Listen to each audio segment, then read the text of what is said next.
Professor Michael Deininger is the Executive Vice President and Chief Scientific Officer and Director of the Versiti Blood Research Institute in Milwaukee, USA.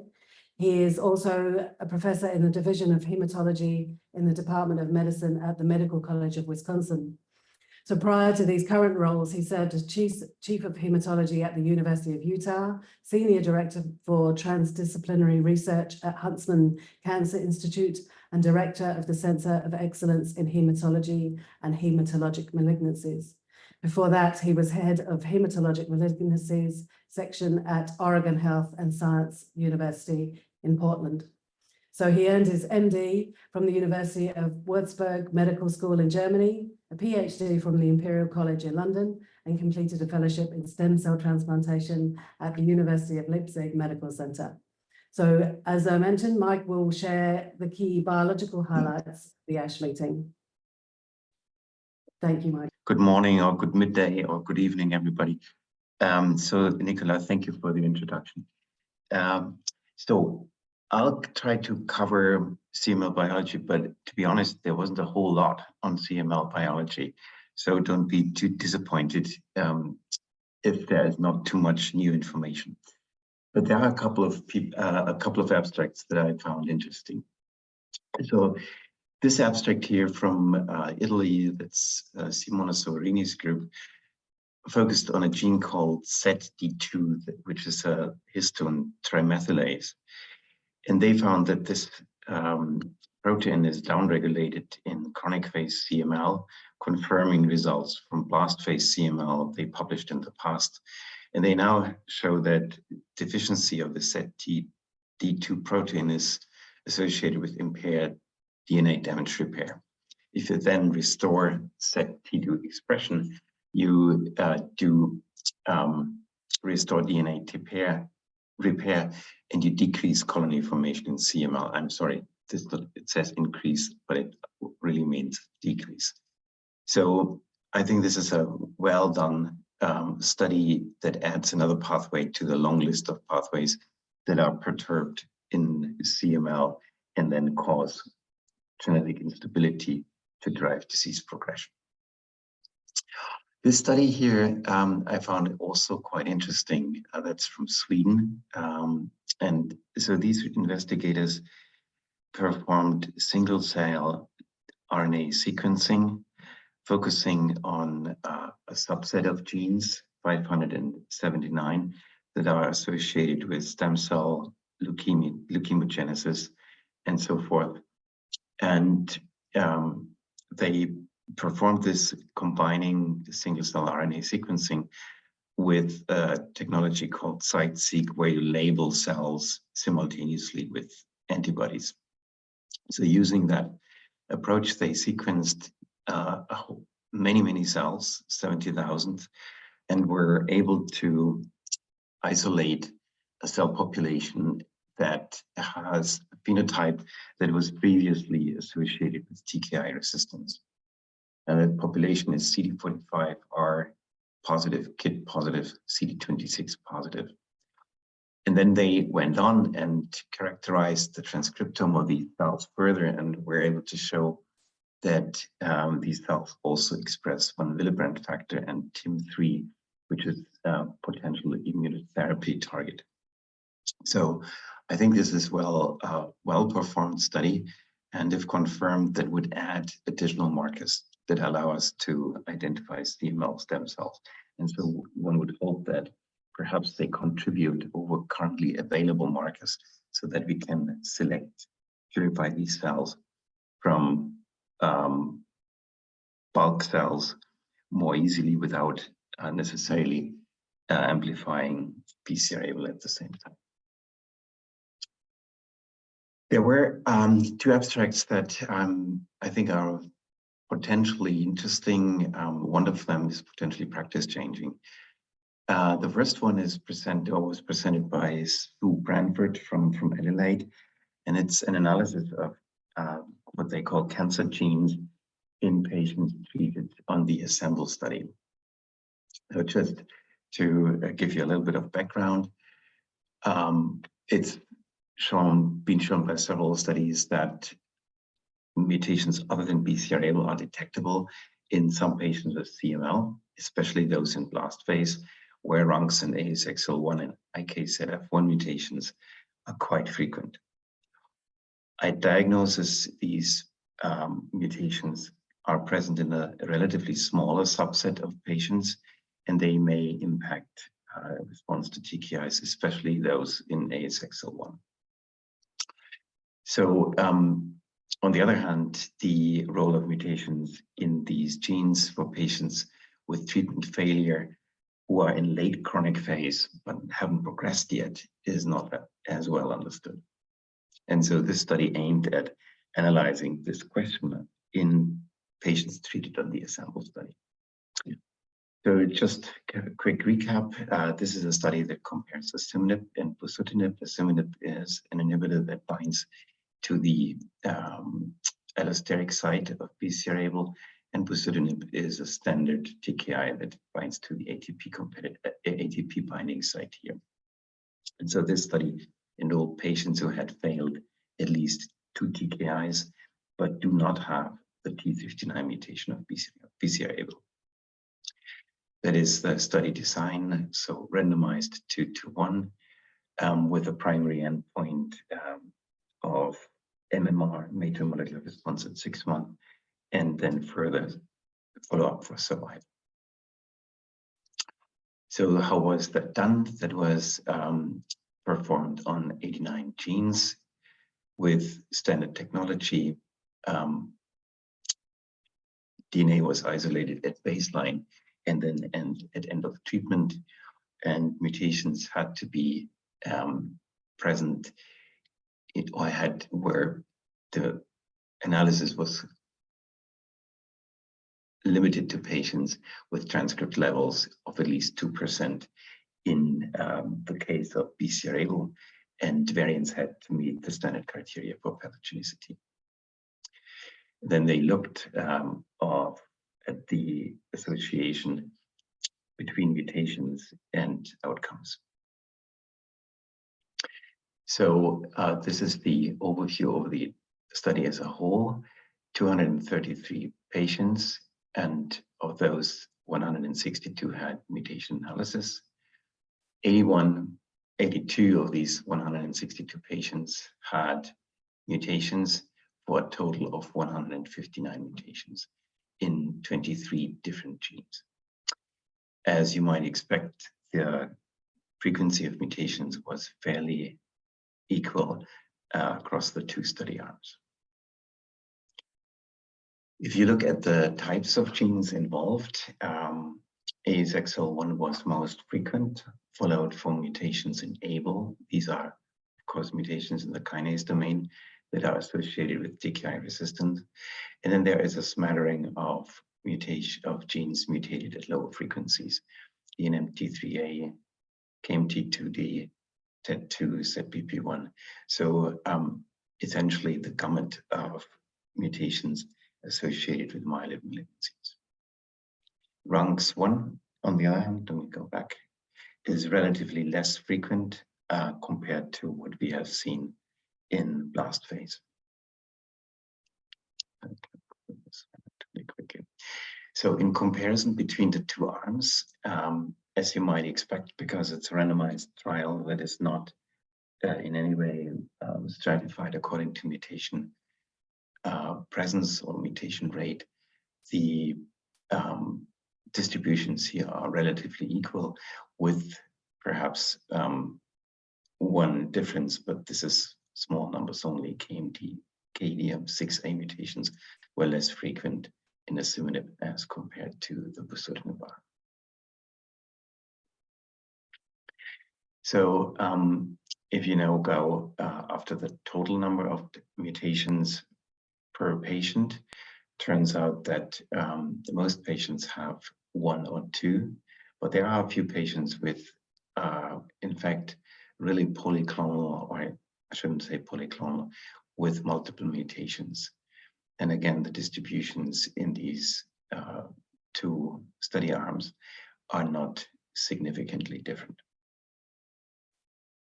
Of course, of most interest is what the impact of these mutations is on treatment outcomes. This is the probability of treatment failure in multivariate analysis. And you see that these mutations, the presence of mutations, has a significant impact on treatment failure with a highly significant p-value. So another question, of course, is, are there mutations that emerge at the time of resistance? And so what you see here is a comparison of mutations at the time of inclusion and then at the time of at end of treatment. And perhaps somewhat surprisingly, there is not that much change between these two arms. However, I would draw your attention to one finding here, and this is an increased incidence of PTPN11 mutations.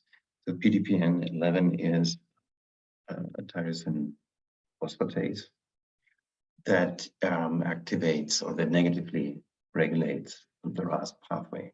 These mutations will inactivate the negative regulation and therefore lead to activation of RAS MAP kinase signaling.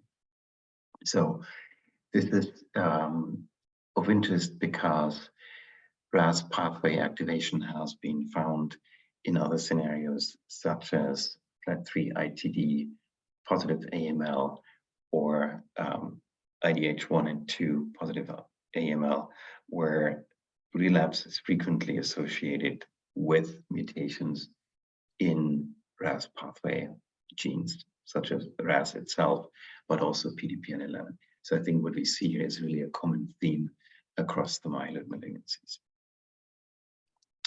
So in conclusion, mutations in cancer genes are common in late chronic phase CML, correlate strongly with treatment failure to asciminib and bosutinib, and they may represent a new biomarker. One more basics science abstract was presented by the Glasgow group, and that is a study that focuses on metabolism. Of course, that is a topic that has gained quite a bit of traction in hematologic malignancies in general. So what they set out to do is to ask whether one could repurpose existing drugs to inhibit critical pathways in CML. And the way they approached it was to drive CML cells towards a specific utilization of oxidative phosphorylation. And you can do that by growing these cells in galactose rather than glucose. So this is a standard technique used in metabolomic studies. So these are these cell lines if they grow in glucose, and this happens if you grow them in galactose. So you see that they now favor mitochondrial respiration much over glycolysis. So what does that do to their sensitivity to oxidative phosphorylation inhibition? One way of doing that is rotenone, that is an electron transport chain inhibitor. And you see that these cells are both sensitive to rotenone, but in glucose, they need relatively much higher concentrations, whereas here, if growing in galactose, they have basically shifted their metabolism entirely to oxidative phosphorylation and are now highly sensitive. In contrast, omecitaxin, which is essentially more like a chemotherapeutic or protein synthase inhibitor, has effects that are independent of in which media these cells are grown. So they then went on and used a library to look at this system that consists of 1,300 FDA-approved compounds. So not just cancer compounds, but compounds of all kinds. What you do now is you compare inhibition in glucose versus inhibition in galactose. And so everything that shifts over here that is much more active in cells growing at galactose would likely do that by inhibiting oxidative phosphorylation. So one thing you predict is that rotenone as an OXPHOS inhibitor will show up in this triangle here. So this is what you see. If you look at all the compounds, most of them, as expected, don't do much, and then some are quite active on this side here, and rotenone is probably the most active compound altogether. So now, should mention compounds that are either non-specifically toxic, such as omocitaxin, or toxic against BCR-ABL expressing cells, such as imatinib and nilotinib. They will sit up here with no difference, but a high degree of inhibition. So one of the compounds that they decided to go after is Lomerizine, which gives about 60 to 70% inhibition that is highly specific to growth in the presence of galactose. So Lomerizine is a calcium channel blocker that is currently used clinically for the treatment of migraines. And it has been shown to block L-type and T-type voltage-dependent calcium channels, and also transient receptor potential channels. Now, these two genes, as it turns out, are highly expressed in leukemic stem cells versus hematopoietic stem cells. So any gene here in this plot, volcano plot, that is on the left will be higher in HSCs. Everything that is on the right here will be higher in CML, leukemic stem cells. So I guess what I think is they had this data first and then went back to the previous list. So these are just to illustrate these two channels, and both can be inhibited by, TRPC6 will be inhibited by Lomerizine, and that will impair calcium channel transit. So what happens is that in the presence of Lomerizine, the mitochondrial calcium level decreases as predicted, and also the dehydrogenase activity decreases as a readout of oxidative phosphorylation. And so if you look here in seahorse experiments where you look at oxygen consumption, Lomerizine is active, and that is even stronger in the combination with imatinib, where oxidative phosphorylation is basically blocked entirely. So they then went on and took that into an in vivo setting, analyzing mice engrafted with CML cells. And they could show that the absolute number of leukemic stem cells in this experiment defined by CD34 positive, 38 negative CML cells decreases most strongest with a combination of Lomerizine and imatinib. So in conclusion, they argue that CML leukemic stem cells are metabolically distant from normal HSCs, which of course is something that we have known in the past, that the expression of these two inhibitors is increased in CML stem cells, and that Lomerizine targets mitochondrial calcium levels, inhibits oxidative phosphorylation, and sensitizes LSCs to TKI treatment in vivo and in vitro. And so that is a potential for combining, or that opens up the potential for combining Lomerizine, which is arguably a fairly well-tolerated agent used for migraines, with TKIs in the hopes of impacting CML stem cells.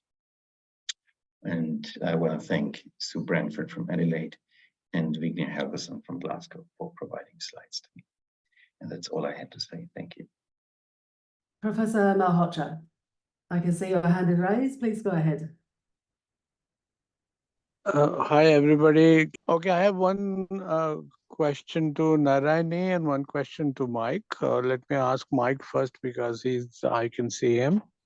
Mike, was there any data presented on the presence of ASXL mutations at diagnosis in CML this time? And what is your impression on these mutations? About 5 to 10% do have these mutations at diagnosis as per the initial Harmony data. Over. I don't remember whether there were new data on ASXL1 mutations, but I think there is a strong signal from a number of studies now that they are, this is clearly the most frequently mutated gene, and it seems to impact response to initial treatment. Maybe not quite as strongly as we've seen here with the patients in late chronic phase, but I think it's entirely possible that this will turn out to be a biomarker.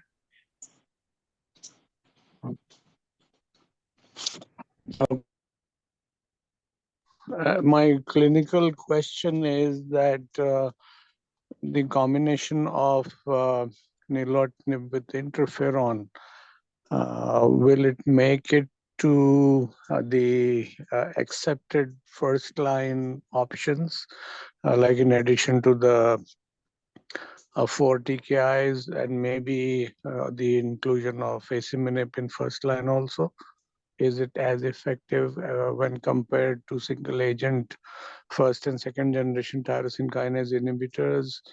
Inferior, better, and is it a first line option? Okay. So, I mean, thanks for that question. From the perspective of combination therapy with nilotinib and interferon, it has potential to be utilized in the first line setting. I guess it will have to be seen whether the side effect profile of the interferon will be enough to balance out the potential benefits. And obviously the cumulative, as seen from the Tiger data, the cumulative incidence of vascular toxicities, which is obviously one of the major concerns with nilotinib therapy, it did appear to be lower. So certainly that would be one of the reasons to utilize the combination therapy in the upfront setting. I think your other question was whether we would see asciminib in the front line. And I think the answer to that is it looks very promising. The Ascend data does suggest that it will probably be we're seeing deeper responses sooner, so therefore patients are theoretically going to be on TKI for shorter periods of time, especially if we're aiming for TFR attempts for them. But I think we need to really see what the signals come out later, and see what the DMR the longer term DMR data and the toxicity data will be. And obviously we've got Ascend coming out, but then we've got Ask for First, which is the Novartis frontline study, and there's a couple of other studies out there as well, I think. So I think watch this space, but I do think that asciminib frontline does have a lot of potential. No more questions coming through. I guess so. One thing. So there was Mike, when he presented, he talked about sort of practice changing. Narani, is there anything from your perspective, not just on those two abstracts that you presented, but sort of that you particularly consider practice changing from ASH this year? I think Mike did touch upon this, and this was one of the key focuses of our research group, is the mutational profile, the genomic profiling in CML. Sue Branford presented a wonderful abstract and oral presentation on CHIP mutations in treatment-free remission and utilization of that to help predict outcomes. So I think the genomic profiling in CML is starting to certainly catch up in comparison to other hematological malignancies. So I think And obviously that's one of the big focuses of the Harmony work. So I think genomic profiling in CML is certainly taking off and helping us understand the biology of what we're treating and of progression far more than what we really understood in the past. So I think genomic profiling. Oh, that's great. Thank you. So if there are no further questions, then I will wrap the meeting up. We've gone slightly over. And thank you for bearing with me during the slight technical difficulties. Again, I'd like to thank our two presenters, both Mike and Narani, both at complete opposite ends of the day, for taking the time to share their highlights of ASH with us. So, and for all of you joining us, there has been a question whether the recording will be available for those who weren't able to get on right at the beginning. It will. We make all of these webinars available on the ICMLF website. And so that should be up and available next week. Please continue to join us for these ICMLF conversations. We will be doing conversations on TFR in the near future, and again, highlights of EHA in July. So have a lovely rest of the day wherever you are in the world, and we look forward to continuing these CML conversations with you. Again, thank you, Mike. Thank you, Narani.